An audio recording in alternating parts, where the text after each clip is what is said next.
Good morning. Hope everybody's having a blessed day. Gonna let you guys in on a little conversation me and my son. You know, a lot of times, growing up, I didn't have that time to talk to my dad. You know, he was too busy working and you know chasing that dollar. He was trying to provide.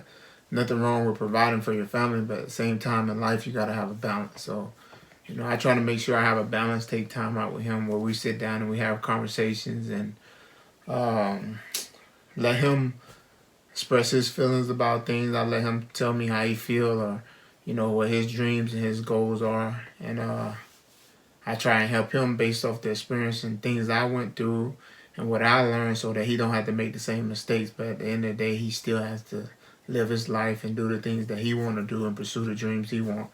So we was just talking about what he want to do when he grew up.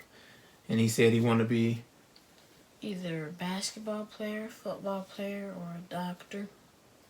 So I was telling him, you know, those are things, goals that he have. There's nothing wrong with having more than one goal. But as him being a young kid now, it's good to have goals set so that he can start working now, so he can start working towards his goals. So by playing sports, you know, and I tell him, you know, if you want to be an athlete, it's self discipline every day. You know, he want to be a doctor. You got to stay on top of your education. You know, you got to do things that gonna put you in a position where you could be successful by. Uh, if you want to be a doctor, it's programs like he was going to San Diego State to a program that they had over there for science and physics.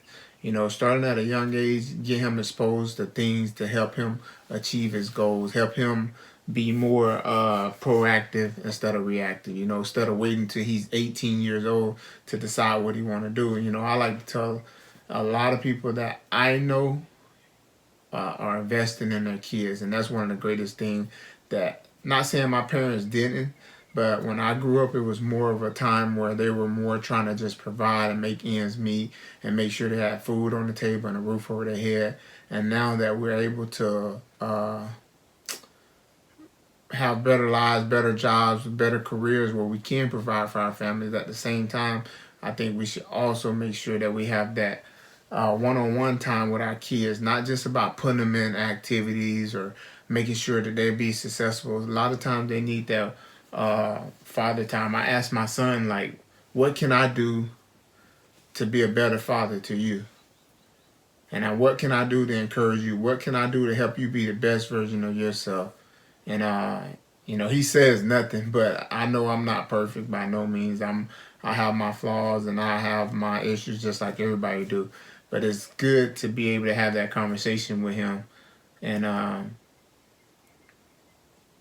I know sometimes as parents we begin to be more overbearing and more controlling because we see, you know, our kids maybe hanging out with these people or we see them doing things we don't agree with.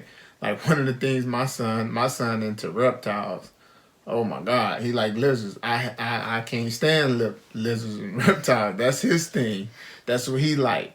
So I had to get over my issues with it and allow him to be able to have what things that he like. I can't be so I don't like lizard and not allow him to be able to. That's something he enjoys. That's something that he likes. That's things that he interested in. You know, and I'm not trying to change him to be me. I want him to be better than me. I ask, you know, him, hey, if it's something that I do that you don't like, let me know. You know, even though they're kids, a lot of times we don't allow them to talk and allow them to be able to express themselves so they can let us know how they feel. And that's one of the things that I learned from one of my great friends, you know. Man, she's amazing. She helped me see so many things from a different perspective based off mental health and how people think and being able to accept people's feelings. You can't tell somebody how they can feel, and you can't tell them they shouldn't or they can't feel that way. So when somebody expresses to you how they feel, you know, the only thing you can do is accept that. You know, I can try and help you see things from a different perspective, but if that's how you feel, I still have to accept that because those are your feelings. Never downplay anyone's feelings. And anything you want to say? Because I'm just talking. Well, not really, but about the part when you asked me that anything you can do better, the reason I didn't really say anything is because you help me a lot. You treat me nice. You do things for me, and when you need to do something else, you take your time out to help me do like my homework or things that are hard for me, like certain things in math. You take your time out, you put that down, and you come help me. Well, yeah, I feel like as a parent, it's my job to do whatever I can to help you be the best version you can be, help you achieve your goals in life. And if it's something that I know as a parent, I feel like the greatest thing that you can give to anyone in your life is your time. When you invest time in someone, you can never get that back. I can give you money, I can get the money back. I can give you a car, material stuff, you can get that stuff. But my time, once this time right now that we're sitting here spending together, we'll never be able to get this back.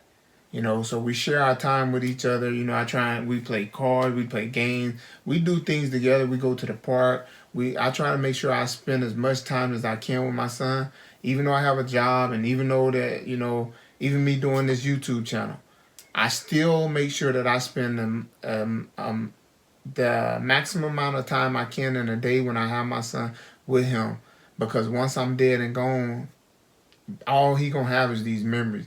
Hopefully I can leave a legacy or leave something to encourage him to be better father than I was.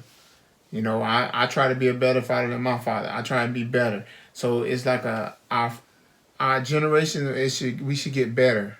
Even with the Dr. Martin Luther King era and all the things that they did to help us achieve, where we are today, due to segregation, to allow us to get to a place where we can be equal opportunities, equal rights, where we have, rights. And still today, with the injustice and the things going on in the world, and we talked about, it's an ongoing problem, but the problem is there's always a solution to a problem, but sometimes the problems stay manifested because of where we're at and how we think and how we see it. And a lot of times, if we can't come together as a collective body and focus on one common goal, which is the solution, the problem keep arising. It's like being in a relationship and you have a communication error, but you never want to communicate about not being able to communicate. Or you guys have an issue, whatever the issue is, but you don't want to talk about it. So you keep going through that vicious cycle because it keep coming up. And in the United States, a lot of times us as Americans and African Americans, I notice, and this is just my opinion, I feel that once we get to a place where we gain a little success, so many times we want to do better that we want to get away from the things that hurted us, the upbringing, and we don't want to go back and influence and help where we come from or help those that helped us get to the place we are. Whether you go on to be an athlete, whatever you do when you become successful or you get a little wealth, you don't want to go back and help those that where you come from. And that's one of the things that helped me, motivated me to start this channel. I went back home and I seen my town with abandoned homes, and it really hit me in a in a hard spot. It touched me. It made me feel real bad to see a place where I was brought up that had a major influence in my life and to the man that I am today. And so many people say, "Oh man, you're a good dude. You this, you that," and to go back and see so much negative, see abandoned buildings, see abandoned houses, and just see so many things that could be done to be helping the youth. There's no rec center. It's nothing there. They have a casino where you can go blow your money. They have a racetrack. That's it. It's nothing for the youth there to motivate them to see themselves in a different light. All they know is the everyday cycle. What I'm gonna go get a job at the factory, and they don't see people that have made it from there. So I want to do my part and start by helping and put my voice out there so I can be able to go back and be able to start upbuilding my community where I come from, to let them know that you can make it out. It's not about me. It's not about you. It's about us as a collective body helping the youth, because the youth are our future. So thank you for watching this video. Like, comment, subscribe, share, and be blessed out there. And remember to encourage the youth to be better than we are. Have a blessed day.